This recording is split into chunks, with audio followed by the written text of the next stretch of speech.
Papa Tamandao. Il nous a conduits allègrement dans toutes les onctions, depuis les temps reculés jusqu'à nos jours. Que Dieu le bénisse. En ma qualité de modérateur ce soir, vous allez me permettre de ramener l'échange un peu en arrière. Pour ce qui concerne les onctions, c'est clair dans nos têtes maintenant. Qu'est-ce qu'on nous a dit? L'homme reçoit l'onction dès que Dieu l'appelle. Donc, l'onction vient en fait après l'appel de Dieu. Mais nous allons mettre un tout petit accent sur l'appel de Dieu. Parce que en fait, ce qui permet de réaliser l'appel de Dieu, voilà, d'exercer ou d'accomplir cet appel qui peut être confondu au ministère, c'est l'onction. Donc l'onction vous maintient dans l'accomplissement de cet appel. Donc avant ça là, il y a autre chose encore. C'est l'appel de Dieu même. Nous sommes à une séance du donner et du recevoir. Il y a un petit cheminement, un processus qui souvent nous échappe. C'est qu'il y a l'appel de Dieu. Qu'est-ce issu? C'est la formation. Et après ça, la vocation ou le ministère. Oui, si nous allons nous appesantir sur l'appel de Dieu, ici il va falloir donner la définition. Qu'est-ce que l'appel de Dieu? Comment ça se manifeste dans nos vies? Comment répond-on à l'appel de Dieu? Comment se préparer? Qu'est-ce qui nous intéresse dedans? Est-ce que nous répondons toujours favorablement à l'appel de Dieu? Donc il y a beaucoup de notions autour de l'appel de Dieu. Donc il y a d'abord l'appel de Dieu qui est une invitation pour réaliser la volonté divine qu'il a longtemps prédestinée d'avance pour un homme. Car nous sommes son ouvrage ayant été créé en Jésus-Christ pour de bonnes œuvres que Dieu a préparées d'avance afin que nous les pratiquions. C'est dans Éphésiens 2, verset 10. Ça, c'est l'appel de Dieu. Comment ça se manifeste? Soit c'est quelqu'un qui vous apporte le message, soit c'est à travers un songe, à travers une révélation. Dieu vous parle directement. De toutes les façons, vous recevez d'une manière ou d'une autre cet appel-là. Et bien sûr, on commence par se poser des questions. Quelque chose m'a dit. Est-ce que c'est vraiment l'appel de Dieu? Qu'est-ce qu'il faut faire? On peut se rapprocher des devanciers. J'ai eu tel message. Est-ce l'appel de Dieu? Est-ce ceci, est-ce cela, ainsi de suite. Et c'est comme ça. Ce que nous allons recommander, et ce qui a été toujours recommandé, c'est qu'en face de l'appel de Dieu, il ne faut pas s'entêter. Pourquoi sommes-nous dans ce monde si ce n'est que pour servir l'Éternel Dieu? Donc, dès que son appel nous parvient, nous devons nous plier et suivre. C'est pourquoi tantôt je disais qu'il y a plusieurs étapes au niveau de cet appel. Pour recevoir l'appel, comment se préparer, comment répondre à cet appel, et ainsi de suite. C'est tout un cheminement, c'est un processus. Mais en répondant, en suivant effectivement l'appel de Dieu, on arrive à un accomplissement dans sa vie. Et qu'est-ce que le Seigneur fait? Il nous donne tout l'équipement nécessaire pour rester dans cet appel et répondre favorablement. D'où la notion d'onction que Papa Tamandao a développée pendant près d'une heure. Donc si c'est vraiment l'appel de Dieu, ça s'accompagne toujours de l'onction. Donc c'est l'équipement en fait, ce qui vous permet de réaliser cet appel d'évoluer dans ce ministère. Donc, la première chose que l'homme doit rechercher dès qu'on est appelé, c'est l'onction de Dieu. C'est ce qui nous permet d'accomplir cet appel conformément à la volonté divine. Ça nous permet d'être revêtus de la puissance de Dieu en recevant les capacités surnaturelles et les dons spirituels pour réaliser la mission que Dieu veut nous confier. Le Seigneur Jésus, qu'est-ce qu'il a dit? Il a confié à ses disciples d'aller partout dans le monde prêcher la bonne nouvelle. Mais il leur a demandé auparavant de se retrouver à Jérusalem, de rester à Jérusalem jusqu'à ce qu'ils soient revêtus de la puissance d'en haut. Donc il y a un équipement que le Seigneur nous envoie. Et c'est cela qui nous permet d'exercer. Nous avons donc l'onction du Saint-Esprit. Le Seigneur nous accorde également la sagesse. La sagesse. Dieu nous équipe en sagesse et en grâce. Et ça, nous l'avons su avec notre Seigneur Jésus-Christ. C'est dans Luc 2, verset 40. Qu'est-ce qu'on nous a dit à ce niveau? L'enfant Jésus croissait en sagesse et en grâce devant Dieu. Quand c'est l'appel de Dieu, ça s'accompagne toujours d'une certaine sagesse. Revenons un peu au niveau de notre papa, notre cher papa, SPJ Yosofa, Père à son âme. Quand papa a reçu la mission de mettre en place l'église du Christ céleste, vous vous rappelez, à un moment donné, il était submergé parce que les gens ont envahi sa maison. Il ne savait plus quoi faire. Il est allé se confier au gouverneur de Porte-Nouveau, au commandant du cercle, là, oui, lui demandant de venir chasser les gens de sa maison. Et à ce dernier de dire, non, même en te voyant, moi-même, j'ai peur. Tu as changé. C'est toi au chauffage, je ne te reconnais même plus. Donc ce que je vais te dire, plutôt, envoie une note. Demande aux gens de se rassembler pour leur fournir des explications sur tout ce qui se passe. C'est un païen. Il est à l'image de Jéthro. Il lui a parlé. Papa a obtempéré. Mais avant le jour de la rencontre, le Seigneur lui a fourni l'équipement nécessaire pour échanger avec ce rassemblement. La sagesse. Donc nous avons dit l'onction, la sagesse et la connaissance. Vous ne pouvez partir en mission dans une statue d'ignorant. La connaissance, il le faut. Il faut un bagage de connaissances nécessaires pour être soi-même affermi avant d'aller affermir les autres. Lorsque vous recevez l'appel de Dieu, discernez le temps de votre formation par l'Esprit de Dieu. Si tout à l'heure j'avais évoqué la notion de formation, c'est à dessein. Nous sommes parmi les hommes. Nous devons non seulement suivre la formation avec les hommes, mais derrière ça là, le Seigneur aussi a accompli notre mission en nous. Il y a aussi une deuxième forme de formation qui accompagne l'appel. Le processus ne prend fin que dès lors que l'étape de la formation est totalement accomplie. Et c'est ce qui nous permet d'entrer de plein droit dans la vocation, dans le ministère. Que Dieu nous bénisse. Et à entendre l'orateur principal et notre devancier, notre professeur Aza, je me disais, mais est-ce qu'il faut encore intervenir? Parce que la conférence commence par devenir très intéressante lorsque les questions commencent par arriver.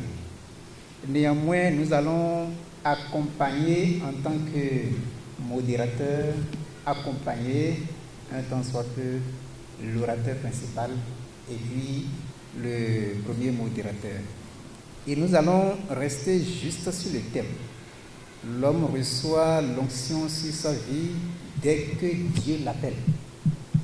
Et nous avons eu la chance d'être bien enseignés sur cette affaire d'onction depuis l'histoire jusqu'à notre propre Église, l'Église du christianisme céleste. Nous avons eu cette chance de l'entendre profondément de la bouche de notre papa Tamandao. On dit, l'homme reçoit l'onction sur sa vie dès que Dieu l'appelle. Quand Dieu appelle, on reçoit l'onction. Nous, on se demandait, qu'est-ce que l'onction? Quand est-ce qu'on est oint et comment est-on oint? Mais disons-nous que ces questions ont eu déjà leur réponse. Et Dieu appelle les siens par plusieurs manières. De manière audible, il appelle certains, Samuel, Abraham, Moïse. Il appelle d'autres par le Saint-Esprit. D'autres aussi sont appelés par une certaine conviction du cœur. Dieu parle dans le cœur des gens. Il les appelle, mais Dieu n'appelle pas pour appeler. Parce qu'on dit au départ, Dieu dit que la lumière soit et la lumière fut. Cela veut dire quoi? Il y a la parole, il y a l'exécution de la parole. Dans Jean 6, 63, on dit, ces paroles que vous avez entendues sont esprit et vie. Cela veut dire que lorsque la parole, en tant que Dieu, puisqu'on dit au commencement était la parole était avec Dieu et la parole était Dieu. Et c'est cette même parole qui s'est fait chair. Lorsque la parole sort, il faut que la parole soit exécutée. Dieu en tant que le Père qui fait tout ça, mais en préfiguration à son Fils qui doit venir tout accomplir pour laisser la place à ceux qu'il a appelés et élus de continuer l'œuvre. Dieu va oindre les siens lorsqu'il va les appeler. Donc, comme nous l'avons entendu, l'onction, c'est le fait d'oindre, de mettre à part. Effectivement, de mettre à part. Mais Dieu ne oint pas pour oindre. Quand on est oint, c'est pour une mission. Quand Dieu appelle, c'est pour une mission. Et c'est d'ailleurs pour cette mission que lorsqu'on est appelé, il faut que l'on soit oint. Il faut que l'on reçoive l'onction. L'onction, c'est pour une mission donnée. Et c'est une œuvre. Et nous allons, le petit grain que nous allons apporter concernant l'onction est ceci. On dit, lorsque l'on voit un oiseau qui vole jusqu'à 30 mètres haut dans un arbre, c'est ordinaire, ce n'est pas extraordinaire. Ce n'est pas une onction. Mais lorsque l'on voit un mouton, mais qui saute à 30 mètres et se pose sur une même branche qu'un oiseau, ça devient surnaturel. C'est une onction. Donc en réalité, l'onction est un esprit, mais ce n'est pas le Saint-Esprit. Et il n'y a pas une onction sans Saint-Esprit. C'est l'œuvre du Saint-Esprit. L'onction est cette force que Dieu donne à l'homme pour accomplir sa mission. C'est pourquoi on parle de l'onction sacerdotale, l'onction royale et l'onction prophétique. Il y a tout. C'est dire que quand Dieu appelle, c'est pour une mission prophétique, une mission d'évangélisation, une mission pastorale. C'est quand même pour une mission. Et pour cette mission, Dieu donne les moyens. C'est ça les revêtements, la puissance. Il y a plusieurs manières pour l'expliquer. Et sans cette onction, l'on ne peut jamais accomplir efficacement la mission de Dieu. C'est pourquoi au départ, dans l'Ancien Testament, ça a commencé par l'huile. Et l'huile ne représentait que de manière, au sens figuré, le Saint-Esprit qui était en mission. Parce que avec l'huile, lorsque l'homme met sur la tête de ceux-là qui sont désignés, parfois on dit l'Esprit l'a saisi. Mais avant ça, l'Esprit ne l'avait pas saisi. Mais juste après avoir reçu cette onction, l'Esprit le saisit. Ça veut dire que cet enchevêtrement, ce revêtement, cette puissance est entrée en lui. Désormais, il fera ce qui était humainement impossible. Désormais, il pourra faire des miracles, il pourra dire que ceci soit ainsi et ça va s'exécuter. Mais Dieu appelle tout le monde. Il n'y a pas une catégorie d'hommes. Nous n'allons plus trop discourir parce que nos pères avaient déjà beaucoup parlé et ont vraiment expliqué les choses. Et que notre grain de sel que nous voudrions véritablement apporter, c'est ce côté de revêtement spirituel, ce côté de puissance que l'homme reçoit pour accomplir la mission pour laquelle il est appelé. C'est vrai que la mission commune, c'est d'aller évangéliser le monde. Mais dans cette évangélisation, chacun a sa mission. Et le Saint-Esprit même a serré les dons. Et c'est en fonction de votre vocation que vous avez l'onction donnée. En fonction de votre vocation. Il y a dans Jean 3, verset 34, pardon, on dit celui que Dieu a envoyé dit les paroles de Dieu, parce que Dieu ne lui a pas donné l'esprit avec mesure. Non, c'est sans mesure qu'on lui a donné. Mais par contre, dans Éphésiens 4, verset 7, on dit à chacun, Dieu a donné la grâce selon la mesure. En fonction de votre mission, déterminera votre onction. Donc, au-delà de l'huile sainte que l'on reçoit sur la tête, l'onction est spirituelle. Et l'onction spirituelle, c'est Dieu qui donne à travers le Saint-Esprit.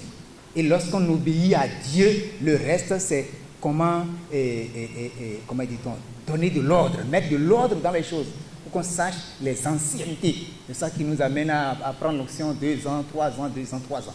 Sinon, l'onction de Dieu, c'est une fois. Et c'est en fonction de votre mission qu'on donne cette onction. Pour la mission maintenant, on n'est pas loin pour aller se reposer.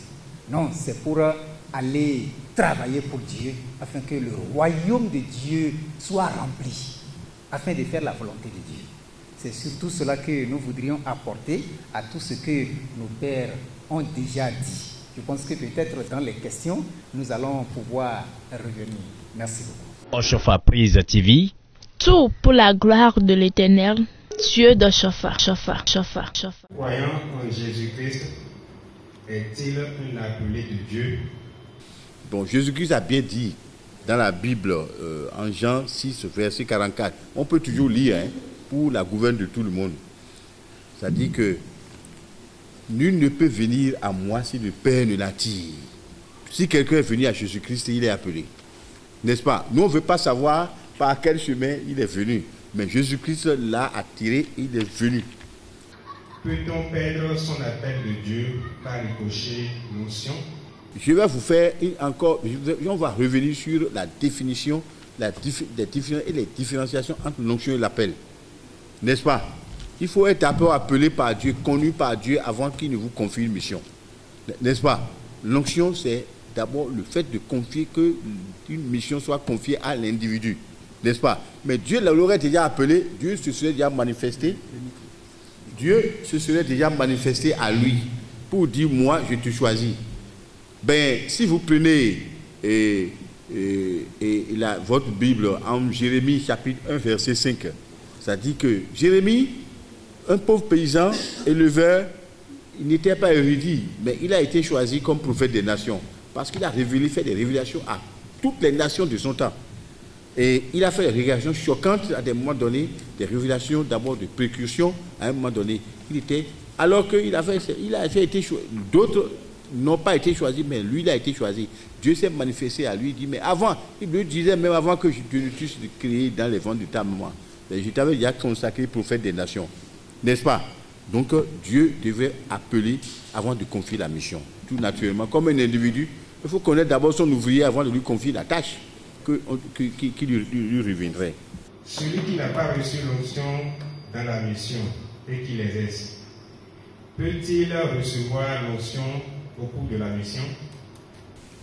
Déjà, c'est Dieu qui choisit d'abord de confier ses missions. Ce n'est pas les hommes. N'est-ce pas? Dieu peut être là à graduer d'abord les missions. Dieu peut te dire, puisqu'il travaille bien là, je vais encore lui augmenter des charges. Je vais encore lui augmenter des charges. D'abord, le secrétaire de la maison de Dieu peut devenir ministre demain dans la maison de Dieu. Donc c'est la volonté de Dieu qui a la volonté, ce n'est pas quelqu'un d'autre. Celui qui n'a pas reçu un charisme aujourd'hui peut toujours recevoir après. Il y a des exemples dans l'église. Il y a des gens qui n'étaient même pas visionnaires dans l'église. Mais avec le temps, l'esprit de révélation, de prophétie se manifeste en eux. Ils deviennent visionnaires. D'autres n'étaient même pas prédicateurs du tout. Mais, c'est-à-dire quand la parole de connaissance vient dans leur vie, ils ne commencent pas à prêcher. C'est-à-dire c'est des charismes venus de Dieu. Quels sont les indicateurs de l'appel et de l'onction de Dieu dans la vie d'un homme? Et les indicateurs. Dieu se révèle dans l'homme selon qu'il veut. Si Dieu veut que, par exemple, que toi, tu aies un charisme, elle dit une mission ponctuelle là, une mission donnée, c'est qu'il se manifeste en toi et tout le monde va remarquer en toi. Ce serait même plus, toi-même tu seras dépassé. Donc, les indications d'abord ne viennent que de Dieu. Et surtout, et puis de la volonté de Dieu et du bon vouloir de Dieu. Dieu, lui, il est suprême, il est souverain. Et quand il te donne, il te donne. Quand il veut te prendre, il te prend. N'est-ce pas? Écoutez, il y a un exemple dans notre église. Vous connaissez le village qu'on appelle à Glangben, le village qu'on appelle aussi Wedouagué. Mais vous savez, quand Oshofa Samuel était venu à Porte-Nouveau avec son affaire d'église, les gens n'étaient pas d'accord avec lui. Les gens l'ont martyrisé, les gens l'ont railli, les gens l'ont vomi, n'est-ce pas? Et il s'était fâché, il était même déçu, il dit, bon, là où j'ai trouvé ma force, là, je vais là-bas. Je vais continuer là-bas pour aller rester là-bas, mais je ne suis pas accepté. Mais arrivé au niveau de Wedouagué, il devrait choisir entre aller à Wedouagué et à Glangben, dans Ouémé. Mais qu'est-ce que c'est pas, ou bien aller dans sa brousse, là où il a trouvé, il a reçu son appel. Et la brousse là était là. Dieu savait qu'il n'ira plus jamais là-bas. Parce que si jamais il allait là-bas, il ne revenait plus jamais et puis l'église chrétienne ne serait jamais née. Alors, qu'est-ce qui s'était passé?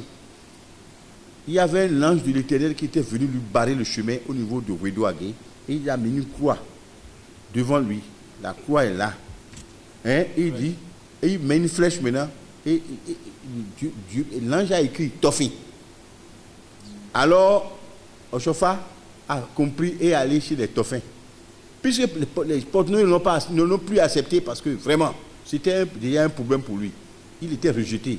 Il est allé chez les Tofins. Et arrivé chez les Tofins, là-bas, là, tous les grands miracles ont commencé par, les premiers grands miracles ont commencé par se produire et avec vivacité. Et les gens de Porto se disent, ah, à chaque fois que nous avons renvoyé, il faut aller le rechercher. Il est retourné à Porto-Nouveau. Ça veut dire que, cela veut dire quoi? Ça veut dire ce que ça dit. C'est que nous ne pouvons, même si Dieu te sait d'une mission, tu ne pourras pas refuser. Même si toi tu as la volonté de ne pas l'accomplir, tu vas l'accomplir.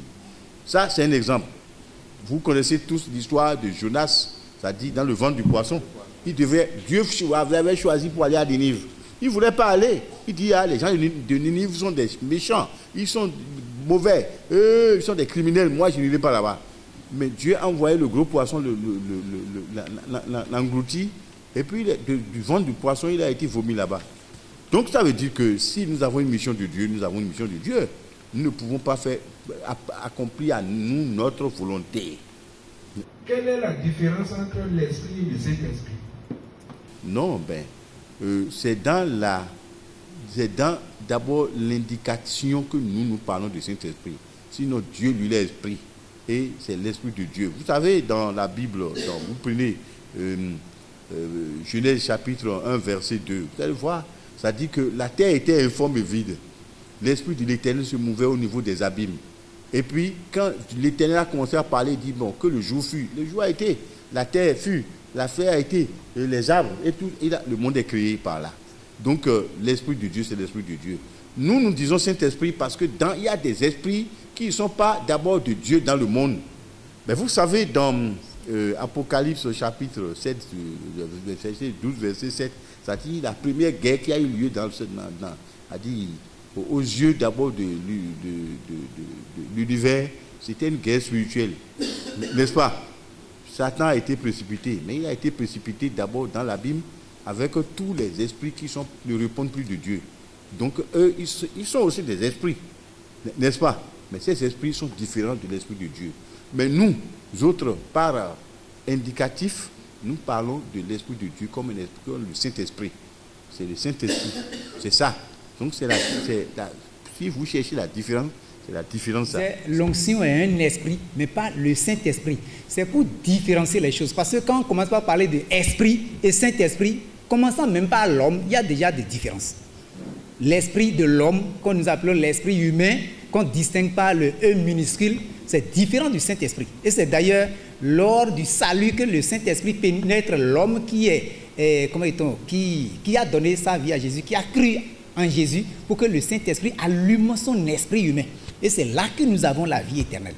Maintenant, tout ce qui se passe dans le monde, c'est des esprits qui agissent.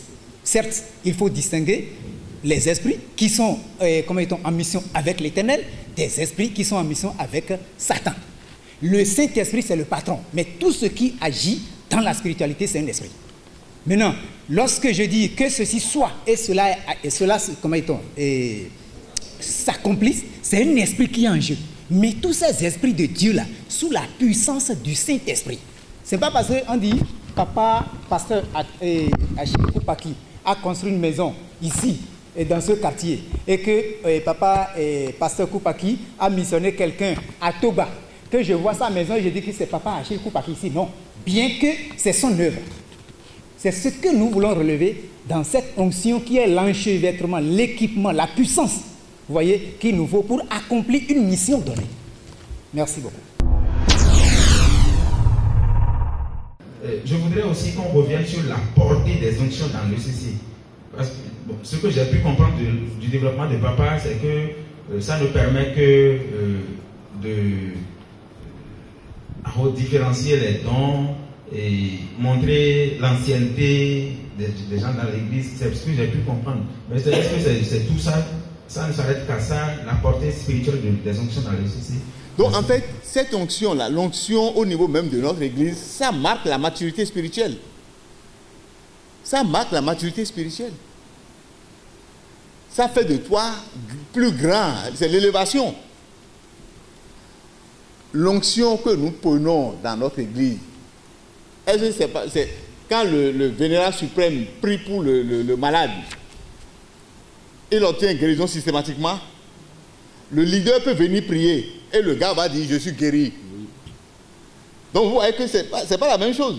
C'est pas parce qu'il a l'onction de vénérable que bon, spirituellement c'est lui qui a fermé le plafond. Quand il viendra dire bon, Dieu va exaucer, c'est pas ça.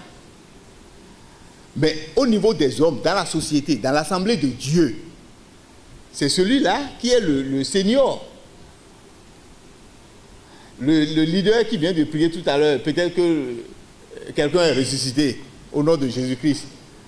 Mais il va s'incliner devant l'autre parce que dans l'assemblée, celui qui est le plus élevé, c'est le vénérable. Pour ne pas dire le pasteur. Je parle des onctions de notre église.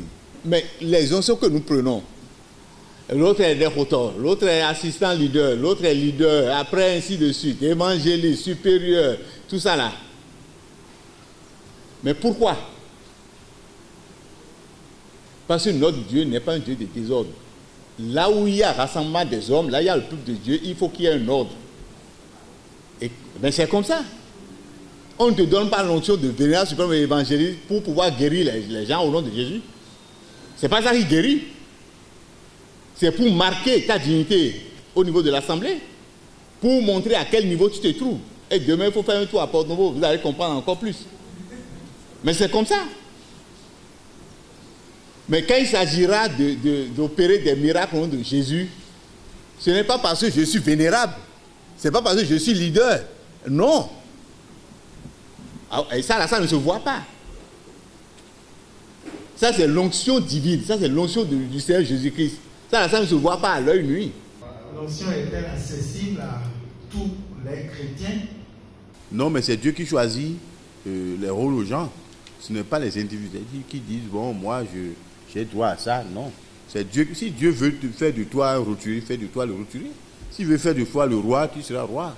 Maintenant, s'il veut te confier un charisme, c'est-à-dire qu'un ministère, ce que nous en théologie on appelle ministère, c'est-à-dire que si Dieu veut te confier un ministère, ça dépendra que de lui, il va te confier le ministère. Maintenant, il y a, par une autre analogie, il y a des gens qui s'imposent dans un ministère donné. Si Dieu ne leur donne pas, il ne leur donne pas.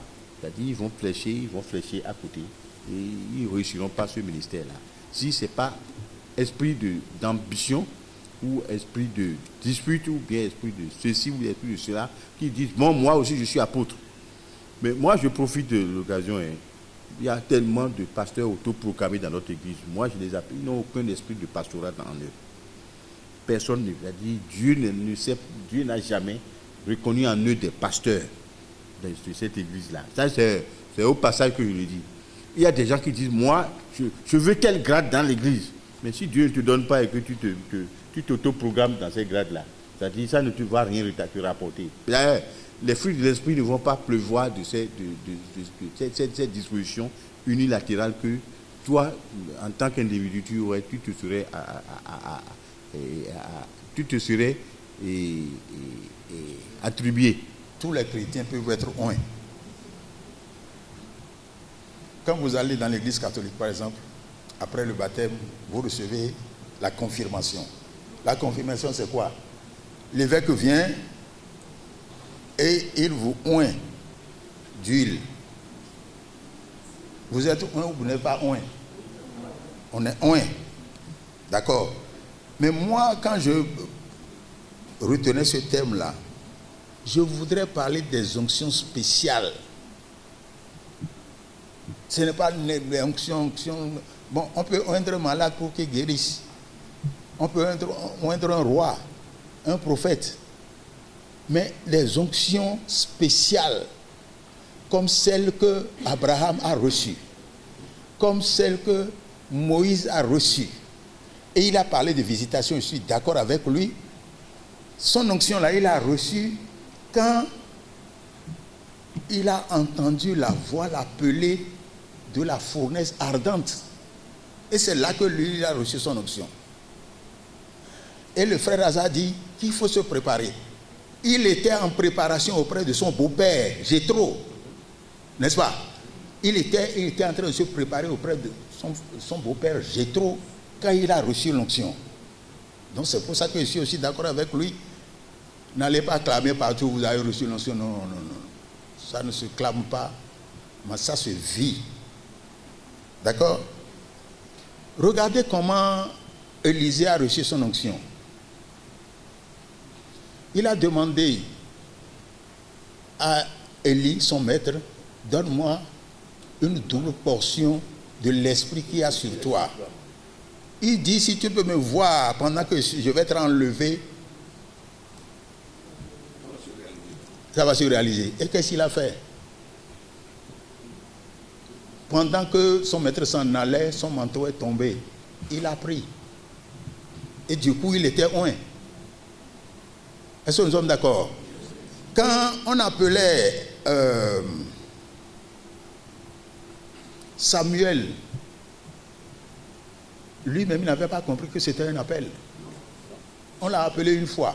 Il a couru vers son maître Isaïe, vers Élie. Élie dit, je ne l'étais pas appelé. Il est allé se coucher, on l'a appelé encore une seconde fois. Il est allé retourner sur son, mais je ne t'ai pas appelé. Il dit, si on t'appelle encore, dis, me voici. Vous avez compris, non? C'est un peu ça. Quels étaient les objectifs poursuivis par l'onction sous l'ancienne alliance et la nouvelle alliance? Non, les objectifs sont les mêmes. Dieu veut te ceindre d'une mission. Mais quand lumière sur le christianisme, c'est pas écrit. C'est-à-dire, Dieu disait à papa Oshofa, mais toi, Oshofa Samuel, bon, moi, je te charge de créer une religion dans laquelle les gens n'adoreront que Dieu seul. Il est venu, tous les féticheurs sont venus, les sorciers sont venus, et les gens qui font les hommes de Guigui, ils sont tous venus. les gens des autres églises ont laissé leurs églises pour venir parce qu'ils adoraient mal Dieu dans ces églises-là. Les catholiques, les protestants, les musulmans, tous sont venus. C'est-à-dire, même là, les traditionnalistes, les rois sont venus. C'est-à-dire, à Idjebou, c'est-à-dire, le roi s'est converti. Bon, à Imeko, c'est-à-dire, tous les princes se sont convertis. Mais, c'est-à-dire, moi, je sais, vous savez, moi, je suis d'Abomey. Hein. Je suis de la royauté d'Abomey. Mais moi, je parle chrétien, je parle Jésus-Christ aujourd'hui. Bon, je ne parle pas d'un autre nom. Vous savez pas que, vous voyez pas que la mission, d'abord, d'Oshofa a été véritablement accomplie d'abord dans ma vie. C'est que c'est la vérité, c'est-à-dire sur le ministère de choses-là. C'est-à-dire que, est-ce que tous les croyants ont accès à l'onction? C'est Dieu qui donne selon qu'il donne. Il peut donner une onction particulière à un individu et une autre à un autre, n'est-ce pas? C'est à lui de scène d'une mission chose là. Pourquoi dans cette église, par exemple, tout le monde n'a pas la puissance d'Oshofa? Il ne peut pas avoir parce que c'est à Oshofa qu'on a donné. La différence entre l'onction et l'autorité spirituelle. Non, mais ce n'est pas différent. Dieu, à travers les âges, d'abord choisit de missionner les gens. Et il missionne comme il entend, moi je l'ai déjà expliqué en haut. Et il dit la différence entre l'onction et l'autorité spirituelle. Mais quand Dieu te donne une onction, c'est-à-dire qu'il t'accompagne de sa puissance personnelle et particulière pour que tu accomplisses d'abord cette mission-là. Ce n'est pas que tu aurais une difficulté pour l'accomplir. D'ailleurs, ce serait même plus toi qui serais en train d'agir, mais c'est le nom de Dieu qui sera en toi pour agir. Et là, tout est clair là-dessus. Le nom de Dieu va rentrer d'abord, le signe de Dieu va rentrer dans ton psychique, dans ta chair, dans ton esprit à toi, et puis il va te manipuler. Mais vous voyez, nos visionnaires, est-ce qu'ils peuvent expliquer, c'est-à-dire comment ils ont la vision? Mais les gens, d'abord, il y a des gens dans cette église qui ont pour charisme d'abord de guérir des maladies impossibles. C'est-à-dire, mais pas par les œufs, les feuilles et les tisanes. Moi, je proscris ça aux gens de l'église. C'est-à-dire que notre église est spirituelle. Ce n'est pas une église d'abord basée sur les recherches mondaines. Non. Ceux qui dans l'église pensent qu'on va aider l'esprit avec des recettes, des trucs comme ça. Non, non, non. C'est-à-dire, ce n'est pas, moi, je ne suis pas dans ça. N'est-ce pas? Mais Dieu va mettre en chacun la puissance qu'il faut pour faire accomplir tel acte. C'est-à-dire qu'il faut dans l'église. Donc, l'autorité spirituelle dont il s'agit, c'est la puissance de Dieu qui est en nous pour nous faire réaliser d'abord ce que nous disons. Ce que Dieu dit par nous. Ce n'est même pas nous qui... Quand nous prions, c'est nous qui faisons réussir ces prières. On ne fait pas exercer ces prières. Nous, on prie seulement. Et l'ange de l'Éternel entend nos prières et donne réponse à cela. Donc, c'est cela. Donc, l'autorité ne vient pas de nous, mais c'est l'autorité de l'Éternel qui s'accomplit toujours en nous et puis continue en nous. Et puis là, toutes les préoccupations sont éteintes, c'est-à-dire en ce qui me concerne. C'est qu'il n'y a pas d'appel sans onction. Celui qui a reçu l'appel, il reçoit l'onction de Dieu. Donc, parce qu'il y a un frère qui demandait si l'appel et l'onction sont systématiques. Ou bien, il n'y a pas l'un sans l'autre. D'accord? Et c'est Dieu qui l'accorde. C'est Dieu qui appelle et c'est Dieu qui oint. Et sans son onction, vous ne pouvez pas évoluer dans l'appel. Ce que nous devons retenir, c'est qu'on peut recevoir l'appel de Dieu sans nécessairement exercer les 5 ministères. On peut recevoir l'appel de Dieu pour une mission ponctuelle. Dès qu'on reçoit aussi l'appel, il ne faut pas tout de suite se lancer. Il faut nécessairement attendre l'onction de Dieu. Le Seigneur, lui qui est la parole, lui qui est Dieu, venu dans ce monde, il a attendu que le moment, que les temps s'accomplissent avant d'entrer dans son ministère terrestre. Il n'est pas venu tout juste après ça, il dit bon, c'est moi Jésus-Christ, bon ça est. Il n'a pas fait ça. Il y a un temps pour toute chose. Et il faut suivre ce temps. Par rapport à ce qui vient d'être dit, je vais apporter mon grain de sel avant de vous livrer sur quelques informations par rapport à l'onction. Vous savez, on a parlé de l'onction de graduation qui vous permet de souligner votre dignité. Vous êtes dans l'église, ça fait 20 ans, 30 ans, 40 ans, vous n'êtes plus la même personne que celui qui est venu dans l'église il y a 2 ans, 3 ans. D'accord? Par conséquent, ce qui est prévu dans Lumière sur le christianisme céleste, c'est que avant d'être baptisé, il y a des critères qu'il faut remplir. Et quand vous recevez le baptême, pour aller à la première onction, il y a des critères qu'il faut remplir. Malheureusement, nous, on foule ces critères-là au pied. On les foule au pied. Comment? Celui qui vient d'être nouvellement baptisé, il n'est même pas suivi. On ne l'a pas confié à un tuteur pour qu'il éduque, reçoive une certaine éducation. Donc il est là, à peine dégrossi, et un jour, on l'appelle pour aller recevoir l'onction. Il reçoit l'onction. Vous lui avez donné l'onction, pourquoi? Ça correspond à quoi? Il n'en sait rien. Et lui, comme il est venu et qu'il a vu que les gens là, ils sont haut placés là, lui aussi veut aller là. Il est ici cette année, il prend l'onction. L'année prochaine, il sera à Don Sacré, il va prendre l'onction. L'autre année, il ira à Monsina, il va prendre l'onction. Si bien que des gens qui ne sont pas dans l'église, ou bien qui sont arrivés dans l'église il y a 12 ans, ils sont venus à suprême évangéliste. C'est par quelle magie? C'est pour ça que quand le frère intervenait, je lui ai dit de ne pas aller sur ce terrain-là. Parce que vous allez dire que ce sont ceux qui sont à la paroisse, mais qui se ressemblent. Non. Eux, on noie là-bas ceux que vous proposez à l'onction. Ou bien c'est ça, non? Pourquoi généralement vous jetez la pierre à la paroisse? Ce n'est pas la paroisse mais qui est responsable. Hein. Le problème se trouve à la base. C'est à la base. Et ça dépend de nous parce qu'on veut grandir. Comme la grenouille qui veut se faire aussi grosse que le bœuf.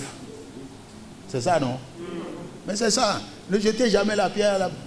Vous allez là-bas, on vous a proposé le cahier là, on signe et puis on vous donne l'onction. Qui est responsable? C'est la base. Nous sommes d'accord? N'allez plus sur ce terrain-là. Donc, vous voyez, il y a des critères qui font que vous, si vous les respectez, vous grandissez dans l'église. Vous vous élevez dans l'église jusqu'à atteindre un certain niveau. Et quand il le dit aujourd'hui qu'il y a des gens qui portent le grade d'évangéliste, qui n'ont jamais acheté la Bible. Un évangéliste, c'est quoi? Celui qui doit annoncer l'évangile. Et il n'a pas de Bible. Il va donner quelle information aux gens? Il va former les gens comment? Il va évangéliser qui? Il y a ce problème-là. Et je dis heureux êtes-vous, vous qui venez participer à ces séances-là, pour dire que vous êtes dans la bonne voie. Dans la mesure où le chargé de la paroisse s'applique à former ses fidèles, il sait qui doit recevoir l'onction et qui ne doit pas recevoir l'onction. Ce n'est pas un gâteau de mariage qu'on partage à tout le monde. Non, pas du tout. Malheureusement, dans l'église, c'est ça. J'ai vu des gens qui n'ont pas 10 ans dans l'église, qui sont vénérables, suprêmes, évangélistes. Oui, il leur suffit de sortir l'argent et d'aller voir qui ils veulent et ils ont l'onction. Et quand vous leur demandez, ils viennent comme par hasard sur votre paroisse. Ils viennent par hasard sur votre paroisse, vous dites, ah, devancier, tout à l'heure, hein, vous allez passer à la prédication. À un moment donné, il dit, s'il vous plaît, je viens. Hein. Et il sort, il ne revient plus. Subrepticement, il s'en va. Vous voyez, non? Pourquoi ne pas prendre patience? Faire le chemin comme nous, de notre temps, tu étais des auteurs, assistants à l'Agba, Alagba, Seigneur Alagba, et vous revenez à assistant leader. C'était ça, c'est ça, ce parcours que nous on a fait. Aujourd'hui, vous voulez aller vite. Il y a même qui réclame que l'onction qu'on m'a donné là, ce n'est pas le grade qu'on devait me donner. Qu'est-ce que vous en savez là? Hein? Il faut aller doucement. Donc, je disais que ces critères-là, c'est à dessein qui sont mis dans lumière sur le christianisme, c'est pour qu'on les respecte. Mais ça, maintenant, si on ne respecte pas et que, bon, on fait ce qu'on veut, bon, n'allez pas accuser la paroisse mère. Nous avons tendance à faire amalgame entre purification et sanctification. Le culte que nous célébrons les vendredis au jardin de prière, c'est un culte de purification. Ce n'est pas un culte de sanctification. Que ce soit clair, il faut appeler les choses par leur nom. Nous allons nous purifier pour être à même de nous approcher du Seigneur le dimanche. D'accord? Il a expliqué la sanctification. Quelqu'un est sanctifié quand Dieu l'a mis à part pour ses œuvres. C'est ça la sanctification. Donc nous qui aimons la parole de Dieu là, ce sont des termes, des concepts sur lesquels on ne devait pas se tromper. On ne doit plus se tromper. Donc commencez par rectifier autour de vous que le culte du vendredi n'est pas un culte de sanctification, mais un culte de purification. Oshofa Prise TV. Tout pour la gloire de l'Éternel, Dieu de Shofa.